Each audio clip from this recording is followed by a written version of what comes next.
안녕하세요. 지난 시간에는 저희가 복잡계 관점에서 세상을 봤잖아요. 프랙탈이니 척도니 하는 개념들로 예측 불가능해 보이는 현상 속 패턴, 또 역사의 큰 흐름 속 개인의 우연성 같은 거 살펴봤었죠. 13, 14챕터? 네, 맞아요. 선형적인 사고에서 좀 벗어나서 세상을 보는 눈을 이야기했었죠. 오늘은 그 이야기 이어서 15챕터, 진화와 도태 사이에서를 좀 깊게 파보려고 합니다. 우리가 흔히 아는 적자 생존, 그거 말고 다른 이야기가 있다는데 이게 또 사회나 우리 삶과도 연결된다니 흥미롭더라고요. 네, 그렇죠. 진화라는 개념이 생물학을 넘어서 사회를 이해하는 틀로도 쓰이니까요. 그럼 바로 시작해보죠. 다윈 진화론 하면 뭐니 해도 적자 생존, 이게 딱 떠오르잖아요. 네, 가장 유명한 개념이죠. 근데 이 책에서는 사회 진화론, 이걸 언급하면서 좀 다른 각도로 접근해요. 이게 어떤 맥락인가요? 그게요. 다윈 이론이 나오고 나서 허버트 스펜서 같은 사람들이 이걸 사회현상에 적용하기 시작했어요. 그게 이제 사회진화론인데. 네네. 여기서 좀 문제가 생긴 게 적자 생존이 원래 다윈이 말한 환경에 잘 적응하는 개체라는 의미랑은 좀 다르게 뭐랄까? 네, 강한 국가나 개인이 약한 쪽을 지배하는 걸 정당화하는 논리로 쓰이기 시작했다는 점이에요. 제국주의 시대에 침략을 합리화하는 데도 쓰였고요. 그러니까 환경 적응 능력이 아니라 그냥 힘센 놈이 살아남는다는 식의 좀 왜곡된 논리로 변질되었다는 거네요. 그렇죠.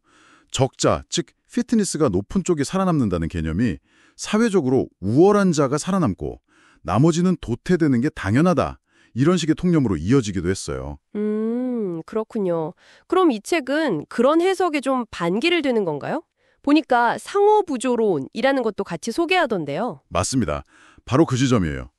진화라는 게 꼭 그렇게 냉혹한 경쟁, 필연적인 도태, 이것만 있는 건 아니라는 거죠. 경쟁 말고 다른 것도 있다. 네, 상호부조론은 크로포트킨 같은 학자들이 주장했는데 경쟁만큼이나 아니면 어쩌면 그 이상으로 협력이 생물의 중요한 생존 전략이었다는 거예요. 특히 우리 인류의 진화를 보면요. 협력이요? 네, 서로 돕고 의지하고 집단을 이루면서 생존해온 역사가 분명히 있잖아요. 그러니까 경쟁과 도태라는 측면이랑 이 상호부조, 협력이라는 측면을 좀 균형 있게 봐야 진화의 진짜 모습을 이해할 수 있다는 겁니다. 와, 이거 정말 중요한 지적이네요. 경쟁 일변도로만 생각하기 쉬운데 협력도 진화의 핵심 동력이었다. 흥미로운데요? 그럼 이런 관점에서 보면 책에 나오는 적합도 지형, 영어로는 피트니스 랜드스케이프라고 하죠. 이 개념은 어떻게 이해해야 할까요? 적합도 지형. 이것도 참 재밌는 비유인데요. 특정 환경에서 어떤 종이나 특성이 얼마나 생존하고 번성하기에 유리한지를 보여주는 뭐랄까 지도 같은 거라고 생각하시면 돼요. 지도요? 네. 그럼 높은 봉우리 같은 게 생존에 유리한 지점인가요? 네, 그렇죠. 높은 봉우리일수록 적합도가 높다. 즉 생존과 번성에 유리하다는 뜻이에요. 생물들은 이 지형 위에서 더 높은 봉우리를 찾아 이동하려는 경향이 있겠죠. 마치 등산하듯이요. 더 좋은 조건을 찾아서 움직인다. 근데 진짜 중요한 건요. 이 지형 자체가 가만히 있지를 않아요. 고정된 게 아니라는 거죠. 네, 지형이 움직여요. 그렇죠. 예를 들어서 흑사병이 돈다거나 갑자기 화산이 폭발한다거나 아니면 우리가 겪었던 팬데믹 같은 거 있잖아요. 이런 예기치 못한 외부 환경 변화가 생기면 지형 자체가 확 바뀌어버려요. 갑자기 환경이 달라지니까 유리했던 조건이 불리해질 수도 있고 그렇겠네요. 맞아요. 또 외부 환경뿐만 아니라 생물 종들 사이의 관계, 포식자가 늘어난다거나 경쟁자가 새로 등장한다거나 하는 내부적인 역동 때문에도 지형은 계속 출렁입니다. 와, 그럼 누가 진화의 승자가 될지는 정말 예측하기 어렵겠네요. 단순히 지금 제일 잘 나간다고 해서 계속 잘 나가는 게 아니라는. 바로 그겁니다. 그래서 단순히 현재 어떤 종이 가장 우월해 보인다고 해서 그게 영원한 승자가 되는 게 아니에요. 이 변화무쌍한 지형 위에서 얼마나 유연하게 적응하느냐, 이게 중요하고요. 어떨 때는 진짜 운이 좋아서. 운이요? 네, 우연히 혹은 운 좋게 변화된 환경에 딱 맞는 특성을 가지고 있어서 유리한 위치를 선점하게 되는 경우도 있다는 거죠. 결국 영원한 강자도 없고 중요한 건 유연성과 다양성이군요. 그러고 보니 책에서도 딱 그 얘기를 하더라고요. 유연성과 다양성, 심지어 쓸모없는 것의 쓸모, 불용지용이라고 하죠. 이게 되게 인상 깊었는데 구체적으로 어떤 의미일까요? 아, 불용지용. 그게 바로 이 변화무쌍한 적합도 지형과 연결되는 핵심 아이디어예요. 핵심 아이디어다. 네.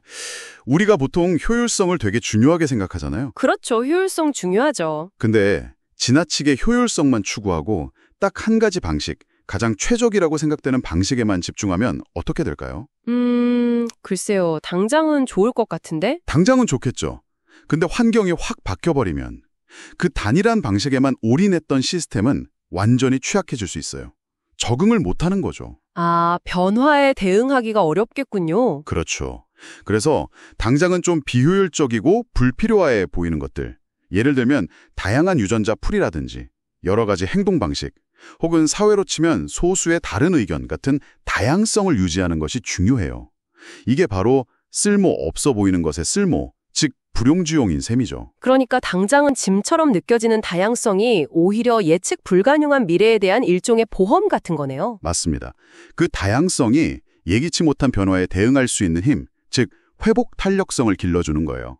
자연 전체를 하나의 온전한 시스템으로 보는 총체성이라는 관점에서도 모든 존재는 각자의 잠재적인 역할과 가치를 지니고 있다고 볼 수 있고요. 와, 오늘 이야기 정말 깊이 있네요.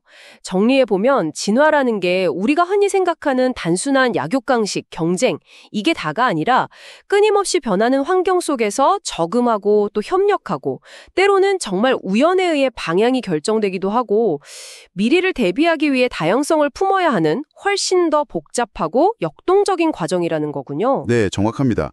단순한 논리로 재단하기 어려운 아주 복잡한 시스템인 거죠. 여기서 또 중요한 질문이 생기는 것 같아요. 어떤 질문이시죠? 이렇게 예측 불가능하게 변하는 적합도 지형 위에서 우리 개인이나 사회는 당장의 효율성과 미래를 위한 다양성 사이에서 어떻게 균형을 잡아야 할까? 이런 고민이 드네요. 아, 정말 중요한 질문입니다. 사실 정답이 있는 건 아니겠죠. 하지만 각자의 위치에서 또 사회 전체적으로 계속 고민하고 답을 찾아가야 할 문제라고 생각합니다. 여러분도 한번 생각해 보시면 좋겠습니다.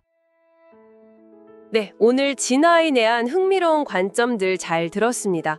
다음 시간에는 이 진화 이야기가 개체의 발생과 분화, 그리고 다시 전체로 통합되는 과정, 원형에서 분화로, 다시 통합으로, 그리고 우리 삶의 끝인 죽음이라는 주제와 어떻게 연결되는지 16챕터와 17챕터를 통해 더 깊이 파고 들어보겠습니다.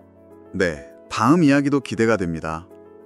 그럼 오늘은 여기서 마무리하겠습니다. 다음에 또 뵙겠습니다.